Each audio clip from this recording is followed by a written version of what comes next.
Lembrando que o canal Switch TV BR agora é parceiro da Centauro. Quer ter 10% de desconto em qualquer produto vendido e entregue pela Centauro? É só usar o cupom SWITCH10 e fazer a festa. É o grande jogo de ontem, né? Jogo que movimentou essa segunda-feira de NBA, que foi San Antonio Spurs e Detroit Pistons, né? Dois dos melhores times da NBA se enfrentaram ontem, duas das melhores campanhas, dois times que já passaram da barreira das 40 vitórias, né? Dois dos melhores jogadores da temporada, né? De um lado, Cade Cunningham, do outro lado, Victor Wembanyama, dois jogadores que estão ali, né, no top 5 de melhores jogadores da temporada. Acho que você tem ali Shea, você tem Jokic, você tem Luka, e aí você tem Cade Cunningham, você tem Jaylen Brown, você tem Victor Wembanyama, né? São dois dos 5 melhores jogadores da liga, duas das melhores defesas da NBA, dois times extremamente intensos na defesa, extremamente físicos, né? Dois ótimos garrafões, né? De um lado, Isaiah Stewart, Jalen Duren, do outro lado, Victor Wembanyama. Então, tudo indicava que seria um jogão, e de fato foi um puta jogo, né? Um jogo que teve um primeiro tempo de extremo equilíbrio, né? Detroit foi um pouco melhor no primeiro quarto, no segundo o Spurs conseguiu ser um pouco melhor, mas no fim a gente teve um jogo indo pro intervalo empatado, se não me engano, né? Acho que foi empatado. Só que aí no segundo tempo, aí a gente viu um San Antonio tomando mais conta do jogo, e no quarto período, né? Ele, Victor Wembanyama, o cara que, na minha opinião, é o maior X-Factor da NBA hoje. Eu já falei isso num vídeo recente e repito. Nenhum time tem um X-Factor tão gigante como o Spurs tem, sabe? Pra mim, o Wembanyama, ele é o maior X-Factor da NBA, porque é um cara que, velho, ele consegue mudar o jogo a qualquer momento. E não é que ele muda o jogo no ataque, só no ataque. Ele muda o jogo na defesa. É um cara que consegue, ao mesmo tempo, parar o ataque adversário e fazer o seu ataque fluir. E no quarto período, foi o que o Wembanyama fez. Você vai me perguntar, Luiz, o jogo do Wembanyama foi brilhante? Cara, não foi um jogo brilhante, especialmente na questão de arremesso. Ele teve muitos problemas com arremesso.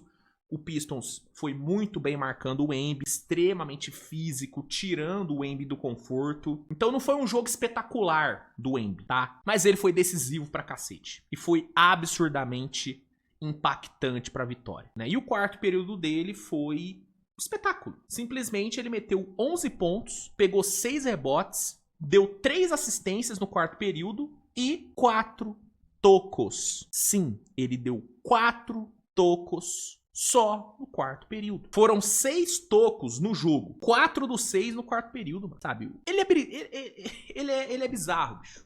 O Wembanyama, ele é bizarro. Sabe, ele é inacreditável. O que esse cara joga é assustador. Tomara que ele consiga sustentar a sua elegibilidade para os prêmios individuais até o fim da temporada. Ele pode perder mais 3 jogos, se não me engano. Tomara que ele consiga manter, porque não dá pro Wembanyama não ser o depoy dessa temporada. Não dá. Simplesmente não dá pra ele não ser eleito o melhor jogador da NBA nessa temporada. Porque ele é o melhor defensor da NBA. Melhor jogador não, melhor defensor. Não dá pra ele não ser eleito o melhor defensor da NBA. Porque ele é o melhor defensor da liga desde que ele chegou na NBA, gente. Sabe, eu já falei várias vezes. Pra mim, o Wembanyama, ele já deveria ter 2 depoys na prateleira dele. E esse depoy dessa temporada já deveria estar na mão dele. A NBA já deveria ter dado o depoy pra ele. Porque o que esse moleque faz desde que ele chegou na liga, em termos defensivos, nenhum outro jogador fez. Nenhum outro. Ele é assustador, bicho. E ontem, mesmo num jogo onde ele teve dificuldades no ataque, onde ele não teve um bom arremesso, onde ele foi bem marcado, ele meteu 21-17 com 6 tocos, mano. Entendeu? Você marcou bem o Wembanyama, parabéns. Ele meteu 21 pontos, pegou 17 rebotes e deu 6 tocos em você, entendeu? E aí, quando você junta esse X-Factor, que é o Wembanyama, com uma atuação coletiva tão boa e um trabalho defensivo tão fantástico que o Spurs fez ontem, é muito difícil bater esse time de San Antonio. Ontem Detroit bateu de frente com um time que, mano, tudo que precisava ser feito pra ganhar de Detroit, San Antonio fez. Tudo, né? Detroit é um time que, em termos defensivos, de fisicalidade, é um dos melhores da liga, tá? Tá junto de OKC e do próprio San Antonio.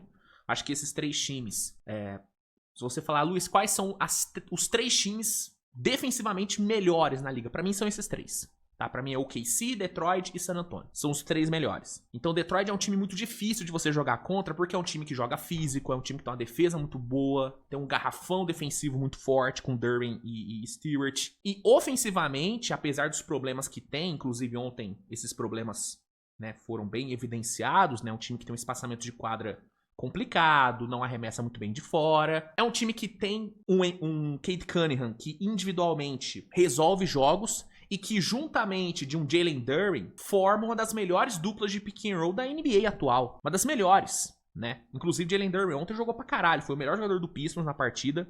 Deu-lhe uma dunk absurda na cabeça do Wembanyama. Posterizou o Wembanyama. Então, o Pistons é um timaço. Só que o Pistons é um time que tem falhas. Tem problemas. E San Antonio soube explorar bem esses problemas, né? O principal problema do Pistons ontem, o principal problema do Pistons na temporada é a questão das bolas de 3. E foi um ponto onde San Antonio, cara, foi muito superior, né? A gente viu um Pistons ontem convertendo 7 bolas de 3 no jogo inteiro. Só o Devin Vassell, que foi o cestinha de San Antonio ontem, matou a mesma quantidade de bolas de 3.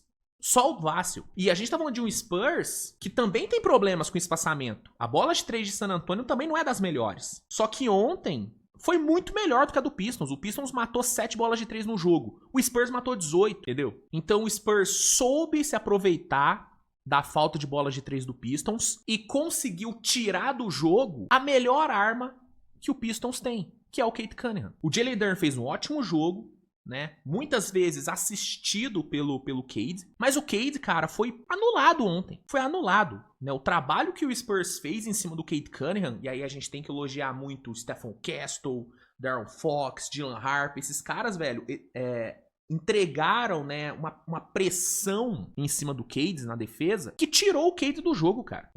Esse número é impressionante. O Cade Cunningham, ele jogou 50 jogos nessa temporada. Em apenas 2 dos 50, ele teve menos de 20% de field goal contra o Phoenix Suns e no jogo de ontem. A gente viu um Cade Cunningham terminar a partida com 5 de 26 nos arremessos, com 2 de 9 no perímetro. Você pode argumentar, não, Luiz, mas o Cade só teve uma noite ruim. Tá, ele teve uma noite ruim, mas muito dessa noite ruim teve participação direta de Stephen Castle, de Fox, de Dylan Harper. Não dá pra ignorar o impacto da marcação de San Antonio no jogo ruim do Cade Cunningham. Assim como você não pode ignorar que os arremessos que o Wemby não acertou ontem foram por conta da marcação do Pistons. As duas principais estrelas do jogo foram bem marcadas, só que um conseguiu ainda ter um impacto bizarro, mesmo bem marcado. O Cade não conseguiu. E ao tirar o Cade do jogo, juntamente com o Pistons não conseguindo ser efetivo no perímetro, as chances do Pistons de ganhar foram muito diminuídas. Um outro número sobre o Cade Cunningham que é importante citar, por 207 vezes nessa temporada, a gente teve um jogador tentando mais de 25 arremessos em um só jogo. 207 vezes. O Cade foi o único, dentre essas 207 vezes, que acertou menos de 6 cestas num jogo onde tentou pelo menos 25 arremessos. Noite ruim dele? Noite ruim dele. Mas grande trabalho também da defesa do Spurs, né? Então, o que aconteceu ontem para Detroit foi uma tempestade perfeita, né? Na verdade, o que aconteceu para San Antonio foi uma tempestade perfeita. Uma noite muito boa nas bolas de 3, um trabalho defensivo excelente ali no Cade Cunningham, uma pressão no ponto de ataque muito bem feita. O Wembanyama tendo um impacto brutal na defesa, especialmente no quarto período. Tudo que precisava dar certo para San Antonio vencer, deu. Fora as boas atuações do Julian Champagne, do Harrison Barnes, do Cornet, enfim, Keldon Johnson. Então você teve ontem um jogo que tudo deu certo para San Antonio, tudo que San Antonio se propôs a fazer fez bem, e um jogo onde Detroit, as coisas não fluíram. Detroit conseguiu competir no jogo de ontem, conseguiu manter o jogo equilibrado, porque a defesa é uma pica, a defesa de Detroit é incrível, e o Jalen Duren jogou pra caralho. Mas quem conseguiu, de fato, dominar o jogo, no sentido de fazer dar certo tudo que se propôs a fazer, foi San Antonio. E o resultado, no fim, não poderia ser diferente. Vitória de San Antonio fora de casa, tá? Onde Detroit, até ontem, só tinha perdido 6 jogos. San Antonio foi lá, venceu, 114-103. San Antonio chega à sua 9ª vitória seguida, tá? Se San Antonio vencer o próximo jogo e engatar a sua 10ª vitória seguida, A gente vai estar falando da maior sequência de vitórias de San Antonio em 10 anos, cara. Tá entendendo? É um absurdo que San Antonio tá jogando. É o time mais quente da NBA no momento. É o time mais quente da NBA. E a gente tá falando de um Spurs que é o grande assassino de melhores campanhas, né? É um time que pegou as duas melhores campanhas da NBA e venceu. Venceu o Detroit ontem e venceu o OKC 4 vezes. Então, assim, se ainda existe algum tipo de dúvida em relação ao quão bom é esse Spurs e o quão pronto esse Spurs tá pra competir no playoff, cara, desculpa, não tem como ter essa dúvida mais. Você pode argumentar, não, mas San Antonio ainda é muito cru, é um time que não tem experiência de playoff, é um time muito jovem. Beleza, mas até aí o OKC ano passado também era. E fez o que fez. Então, esse papo de que, não, um time muito jovem, quando chegar ao playoff vai sentir. Eu já acreditei mais nessa máxima. Hoje, cara, pra mim, se o time é bom, cara, se o time durante a regular se provou bom, pouco importa a idade do time ou a experiência do time. No fim do dia, cara, vence quem tem um time melhor. Vence quem tem mais time. Vence quem joga melhor. E hoje é difícil você fazer uma lista de times que jogam mais do que esses Spurs. É difícil, entendeu? E ontem foi mais uma vitória que serve como checklist pra esses Spurs. Resultado incrível, vitória incrível. E é um timaço, cara. O time é bom pra caralho. O Mitch Johnson tem seus problemas ainda? Tem seus problemas. Falta experiência. O Mitch Johnson é um cara que falta experiência. Eu vou te falar, hoje em dia, cara, eu acho que o fator experiência talvez pese muito mais pro técnico do que pros jogadores. Você entende? O Mitch Johnson, ele peca muito pela falta de experiência ainda. Mas mesmo dentro da sua falta de experiência, ele mostra coisas boas, né? Ontem o plano de jogo dele foi muito bem executado. Foi muito bem executado. A marcação em cima do Cade Cunningham ontem foi muito bem feita. E ele fez isso em vários e vários outros jogos.